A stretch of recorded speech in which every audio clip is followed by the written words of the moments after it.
I think it was such a fun project. Thank you for trusting me and giving me the freedom to truly play. I think parts of my own inner child got healed with just, building characters and having fun with like, who are they? And is she wearing tennis shoes or maybe heels or, like that playfulness that we as adults forget. So I would invite everyone to draw.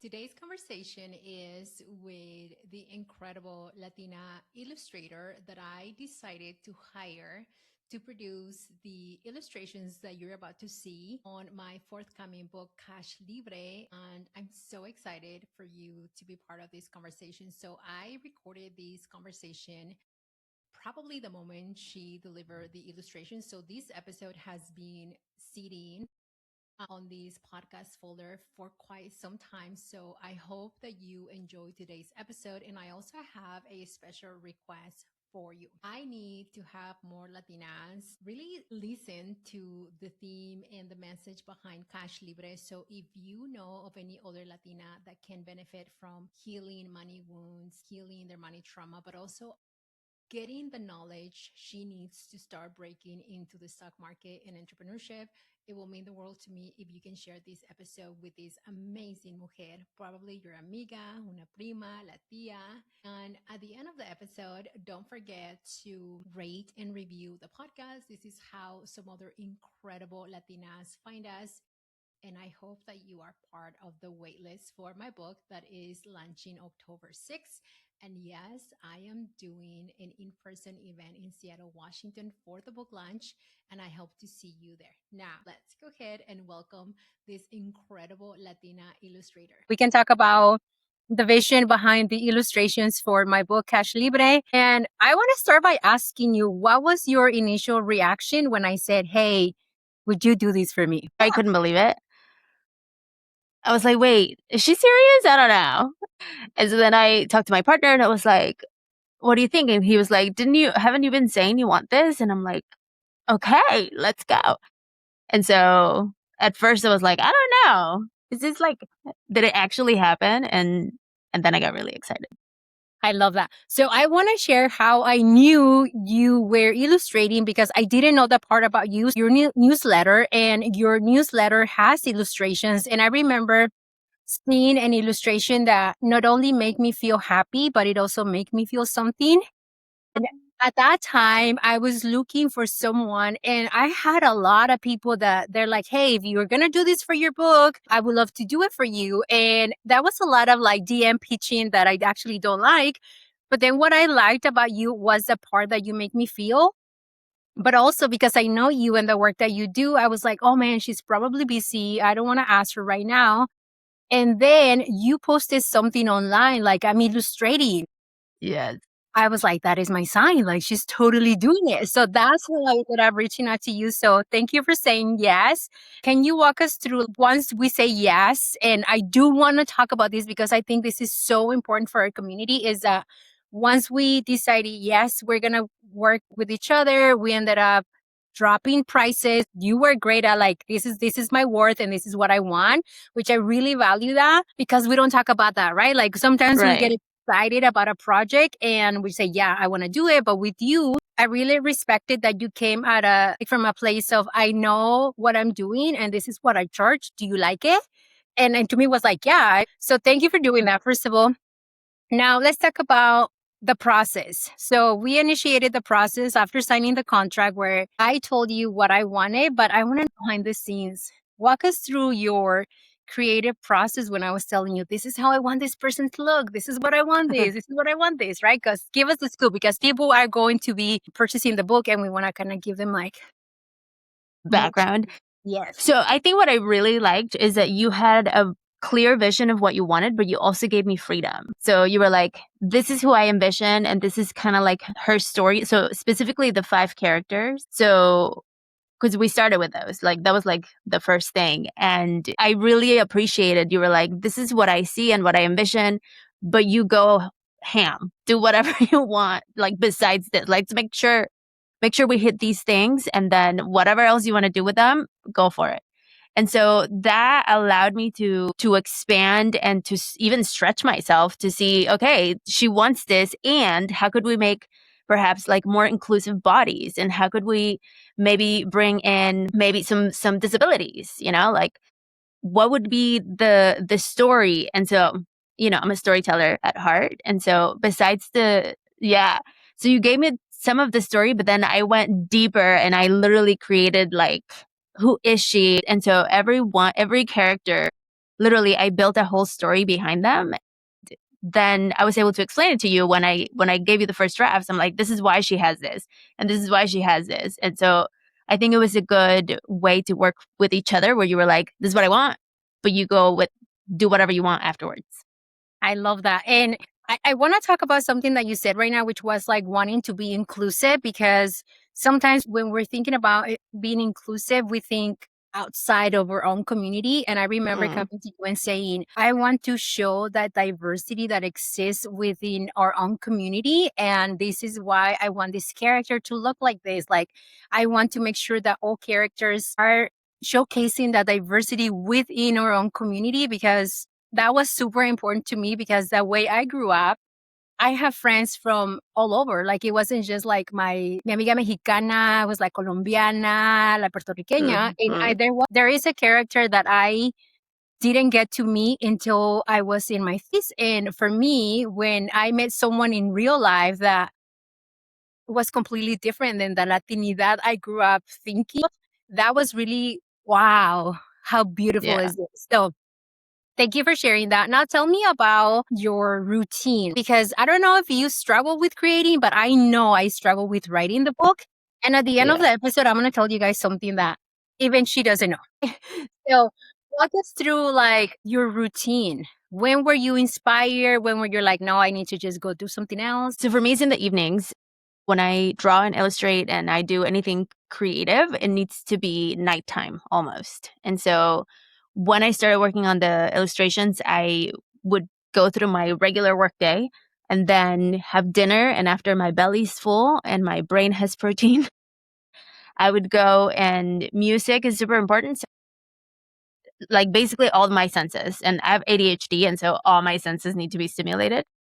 So music, drinks. So I always had a nice cozy beverage. I also like touch, because I drew all of these on my iPad. And so I propped myself, whether the couch or the bed or whatever I was working, not on actually, I don't draw on my desk. So I tend to draw outside of my desk because it's like a creative, like even I drew outside, but it's mainly like, how do I involve all my senses? So when I am putting my pen to paper, to like digital paper, then things flow. When I came to you, as you mentioned, I was very specific with the main characters that I want, and we were focusing on that. Yes, you have a list of all of these things that you want to include, but let's start with the main characters, because those are key. And I also ask you to not add any color to them. So creative. How did you feel about that? It actually was better, frankly, because color sometimes could be too many options. And so I think I truly enjoyed playing with the black and white and then adding some shadowing with grays. And so it's limiting, but it also it stretches, because then I also had to use different line widths or line weights. So some lines had to be thicker, some lines had to be thinner to kind of like replace the lack of color. But I really enjoyed doing black and white. Sometimes I think it's more free. Yes. So Perspective. the black and white was very intentional too, because again, coming back to like being like inclusive, I feel like within our own cultura, we also have a lot of like colorism, right? And you this too. And so to me, that was very intentional. I want to just have black and white because I want us to see the illustration and I want us to see the story that comes with that illustration. So to me, that was like really powerful. I did cry when you send them back to me, and I was like, oh my God, they're so real. I also want to give you a shout out because when you were creating the illustrations, you point out like, hey, one of the characters is missing this. And to me, that was really emotional too, because I have a sister that grew up with a disability, and you probably didn't know this. I And didn't. so it was really touching to me. Like, oh my God, like she also wants this person to be included through the illustrations. And I didn't want to add my sister's story because I also have a boundary with myself. Like, if it's not my story, I don't have to share it. And I never saw my Yeah. sister as, oh, well, she has a disability or she's missing X. I love my sister. Like, she's my oldest sister, and she's done so much for me and for Say Hola World as well. So you sent me some illustrations, and some of those illustrations ended up not making it to the book. How did you take that feedback, and how were you able to move forward with, okay, that's a no, but I have more illustrations to draw and create? I mean, so I went to art school, and I think art school preps you for rejection really well, because tests in art school are literally, you get a critique. So painting class, for example, you show your painting and the teacher in front of everybody tells you what he thinks, good, bad, and ugly. And so that is one way that I was trained to, like, it's fine. It's nothing personal. And you're my client, right? So when the client says I don't like it, then great. I'm not attached to my work that way. So it's not, I never felt that you didn't like what I did. You just didn't like the outcome of what happened. And so once you gave me clear instructions and you were like, I don't like them because XYZ, then I'm like, okay, great. Now we're clear. Let's get back to the drawing board and we'll start over. And also, I think what has prepped me for this is growing up with a Mexican grandma who would, like, you know, La I would abuela. show up to her casa and she'd be like, why do you look so ugly today? Yeah, like, I'm sure a lot of us relate to that. So, like, when people say things that others might take it personally, I'm like, no, it's just an opinion, you know? And we have an agreement that I will make whatever you think, you know, it's right for your book. So if you don't like something, then I'll make a different one. It's not, like, it's fine. So I think going back to your original question of the creatives taking things personally, I think as creatives, we need to learn, and even as business owners, frankly, to not get attached to the work. We make the magic, and then the magic takes its own life, and it's on the people to make it work for them. I really value that you were, what do you want? I did give you freedom of do whatever you want. Here's what I'm thinking, but like come back to me with something. But I personally struggle with telling people no. And so for me, they're like, oh my God, I'm gonna tell her that I don't like it. What if she says, like, I'm leaving, I'm not finishing? And so I did have like my own doubts. But thank goodness I have a husband that is very like self-centered. He's like, it's probably just in your head. Send it over. I want to ask you, which one was your favorite character and why? Oof, think. Let me pull them up because I have them pulled up. They were all, because remember, I went a little wild and I created their own stories in my head. So everyone is so special, frankly. And I think when I read the book, I will be like, oh, maybe that will get me more into. But I think when it comes to the drawing, the Super Saver was great. Was a lot of fun to draw because I love books. I really enjoyed, I mean, the chief earner, just because she's a badass, you know? And I'm an eldest daughter, so like, that was just fun. I don't know. I liked all of them. I think everyone is special in their own way. Yeah, They are. that's a tough They are. question. And I'm asking you this and putting you like on the hot seat, yeah, on purpose, because that's also what I wanted to create. Is there anything you like to share? Because now we're going to do the big reveal of. No, I think it was such a fun project. Thank you for trusting me and giving me the freedom to truly play. I think parts of my own inner child got healed with just, you know, building characters and having fun with, like, who are they? And is she wearing tennis shoes or maybe heels, or, you know, like that playfulness that we as adults forget. So I would invite everyone to draw. Like, I think that this project opened me up to continue drawing, and I've been drawing a lot more since. So thank you.